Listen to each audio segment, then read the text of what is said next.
जय हिंद मेरे प्यारे सभी साथियों। आज हम बात करने वाले हैं ग्रुप डी के सिलेबस को लेकर।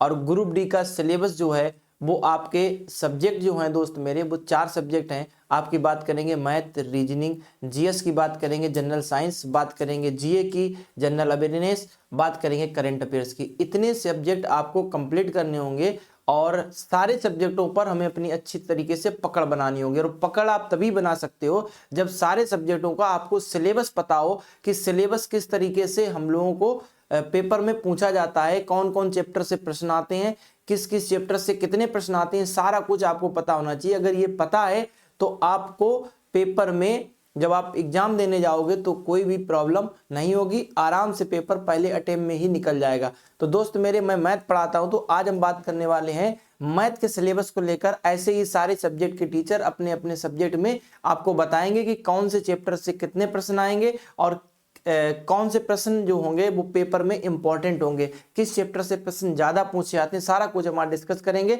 सिलेबस जानना क्यों जरूरी होता है दोस्त मेरे? अगर हमें कोई बड़ा काम करना है, किसी मंजिल को हासिल करना है, तो उसके लिए आपको प्लान बनाना बहुत जरूरी होता है। तो आज हम अपना प्लान लेकर आए हैं। आपके बात करें ग्रुप डी में जो सिलेबस है मैथ का, उसमें आपको 25 प्रश्न देखने को मिलेंगे। और आज हम लोग जो प्लान बनाएंगे दोस्त मेरे, वो 25 प्रश्नों का प्लान है कि 25 प्रश्न जो दोस्त मेरे वो किस किस चैप्टर से पूछे जाते हैं, किस किस चैप्टर का कितना वेटेज है। आज हम बात करते हैं एक एक चैप्टर को लेकर। जैसे हम बात करें दोस्त मेरे, आपके सामने सिलेबस लगा हुआ है दोस्त मेरे। नंबर सिस्टम से जो वेटेज रहता है सवालों का, वो 1 से 2 प्रश्न रहते हैं। नंबर सिस्टम छोटा मोटा चैप्टर नहीं, बड़ा चैप्टर है, फिर भी 1 से 2 प्रश्न पूछे ही जाते हैं। ठीक है, बात करेंगे बोर्ड मास का नियम आप लोग जानते होंगे, जिसमें जोड़, घटाना, भाग, गुणा, भाग ये सब करना होगा। इसमें 2 से 3 प्रश्न आते हैं दोस्त मेरे। इसको हम एक प्रकार से कैलकुलेशन भी कह सकते हैं, कैलकुलेशन। ठीक है, बात करेंगे डेसिमल एंड फ्रैक्शन, यानी दशमलव और भिन्न से अगर आपने देखा पिछली बार में कि 1 से 2 प्रश्न पूछे जा रहे थे, तो अगर हम बात करेंगे दशमलव और भिन्न की, तो 1 से 2 प्रश्न आपके आने तय हैं। बात करेंगे एवरेज मतलब औसत की अगर हम बात करेंगे दोस्त मेरे, इसका भी वेटेज 1 से 2 प्रश्न का है। अगर हम बात करेंगे एलसीएम और एचसीएफ की, तो 1 से 2 प्रश्न का है। अगर एलसीएम से 1 पूछा गया तो एचसीएफ से भी 1 पूछा जाएगा, हो सकता है एलसीएम से ही 2 पूछे जाएं। तो अगर हम वेटेज की बात करेंगे, दोनों एक ही चैप्टर है, एलसीएम एंड एचसीएफ, तो दोस्त मेरे आपसे 1 से 2 प्रश्न पूछे जाएंगे। तो आपने देखा इन 4-5 चैप्टरों में सबका वेटेज लगभग बराबरी है।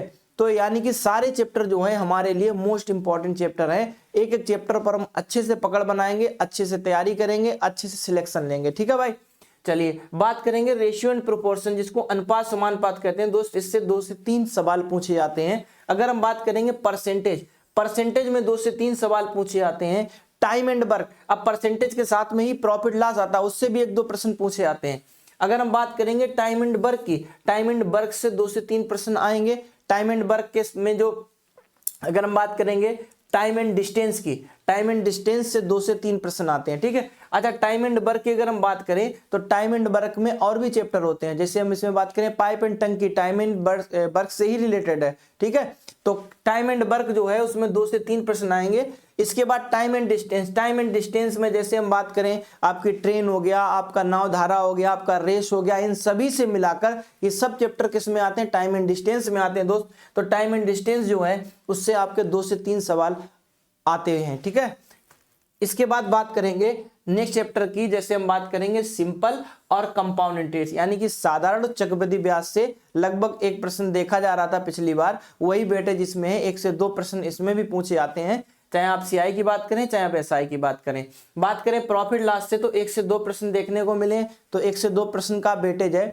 बात करेंगे एज रिलेशन, आयु संबंधी सवाल से 2 से 3 प्रश्न आते हैं।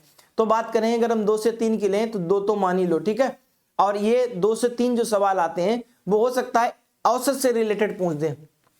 एज रिलेशन की अगर हम बात करेंगे, तो एवरेज से भी और एज से भी, दोनों एक ही चैप्टर, मिक्स चैप्टर होते हैं, और दोनों से मिलाकर 2 से 3 प्रश्न आते हैं। ठीक है, अगर हम बात करेंगे कैलेंडर क्लॉक की, रीजनिंग का भी टॉपिक है, रीजनिंग का चैप्टर है कैलेंडर और क्लॉक, इससे 1 या 2 प्रश्न आते हैं। बात करेंगे मेंसुरेशन, दोस्त मेरे मेंसुरेशन 2 प्रकार की होती है, 2D और एक बात करेंगे 3D। तो इन 2D और 3D में से दोनों से मिलाकर 2 प्रश्न पूछे जाते हैं और प्रश्न आते हैं। ठीक है, बात करेंगे अलजेब्रा, जिसको कहते हैं बीजगणित। ठीक है, अलजेब्रा से भी एक प्रश्न पूछा जाएगा आपका।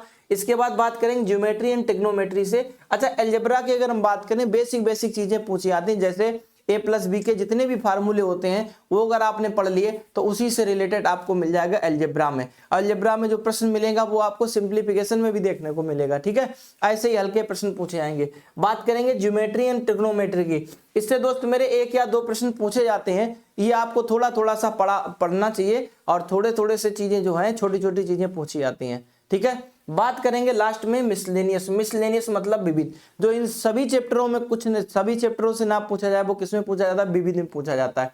तो आपने देखा कि सभी चैप्टर से 1-1 2-2 प्रश्न पूछे जाते हैं, यानी बेटे सबका अच्छा खासा है। तो अगर 1-1 प्रश्न, अगर आप ये सोचोगे कि हमें ये चैप्टर नहीं आता, हम सर इसको छोड़ दें, दूसरा चैप्टर नहीं आता इसको हम छोड़ दें, तो ऐसे आप जब 1-1 चैप्टर छोड़ोगे तो आप देखोगे हर एक चैप्टरों से 1-1 2-2 प्रश्न पूछे जा रहे, तो हर एक चैप्टर छोड़ दोगे ऐसे तो। ठीक है, तो इसलिए बराबर तैयारी करना है, बराबर तरीके से आपको कंप्लीट करके सारे चैप्टरों को पेपर से 1-2 महीने पहले हमें सिलेबस कंप्लीट करके सारे चैप्टरों का रख लेना है।